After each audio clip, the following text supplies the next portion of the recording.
Alrighty, so currently steaming this barrel here.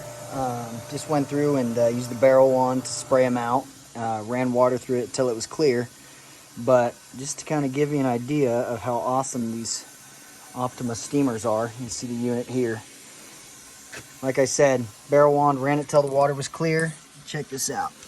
Watch this when we get going, flipping this thing over. Watch what still comes out of this bad boy.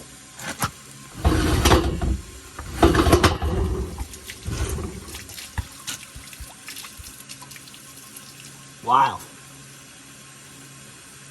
Use about maybe a half gallon of water per barrel, opposed to using the barrel wand to get it clean, which usually takes about 3 or 4 gallons.